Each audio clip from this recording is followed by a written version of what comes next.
నామాను స్వస్థత పొందుకున్న తర్వాత ఏం జరిగిందో మీకు తెలుసా?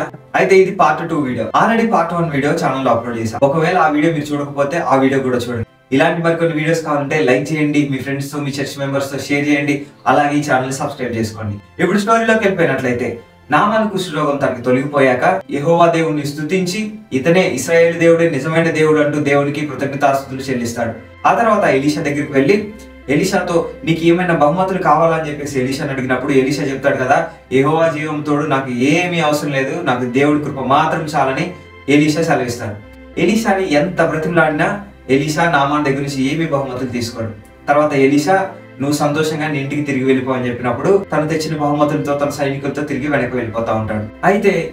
అయితే ఎలీషా శిష్యుడైన గెహజీ తన మనసులో అనుకుంటాడు కదా, నా యజమానుడికి బహుమతులు తీసుకోవడానికి మనసు లేదు కానీ నేనైతే పోయి వాటిలో ఏదో ఒకటి తీసుకుందామని చెప్పేసి ఈ గెహజీ అనుకొని నామాను సిరియా వెళ్ళడానికి ప్రయాణం వెళ్ళినప్పుడు ఆ ప్రయాణ మార్గంలోనే గెహజీ ఉరుక్కుంటా వెళ్ళి నయమాను ఎదుర్కొంటాడు.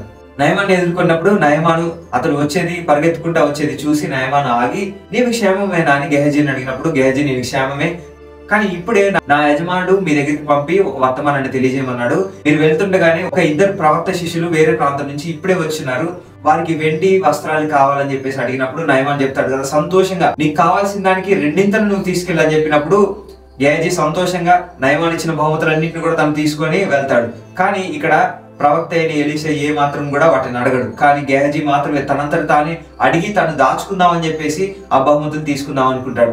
అయితే నయమాన్ ఆ బహుమతులు ఇచ్చేసి తనంతట తాను సిరియా వెళ్ళిపోతాడు. ఆ తర్వాత గెహజీ ఈ బహుమతులు తీసుకొని వెళ్ళి తన ఇంటిలో దాచిపెట్టుకుని ఉంటాడు. ఇప్పుడు ఇక్కడ ఒక క్రేజీ విషయం జరుగుతుంది. అసలు ఏం జరుగుతుందనంటే తన ఇంట్లోకి వెళ్ళి మళ్ళీ గెహజీ తన యజమాని అయిన ఎలీషా దగ్గరికి వెళ్తాడు. ప్రవక్త అయిన ఎలీషా దగ్గరికి వెళ్ళినప్పుడు ఎలీషా అడుగుతాడు, నువ్వు ఎక్కడికి వెళ్ళావంటే నేను ఎక్కడికి వెళ్ళలేదు, ఇక్కడే ఉన్నా అని చెప్తాడు.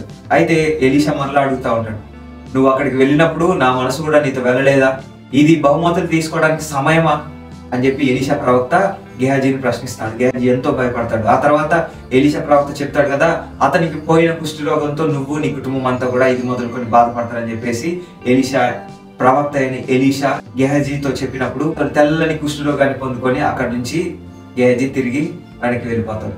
నయమానికి తొలగిపోయిన కుష్ఠరోగం గెహజీ పొందుకొని అతడు అక్కడి నుంచి బయటకు వెళ్ళిపోతాడు. ఇక్కడ విశ్వాసంతో నయమాను తన కుష్ఠరోగాన్ని పోగొట్టుకున్నాడు. కానీ గెహజీ అల్ప విశ్వాసంతో తర్వాత దురుద్దేశంతో తనకి లేని దానిని కూడా తను కొని తెచ్చుకున్నాడు.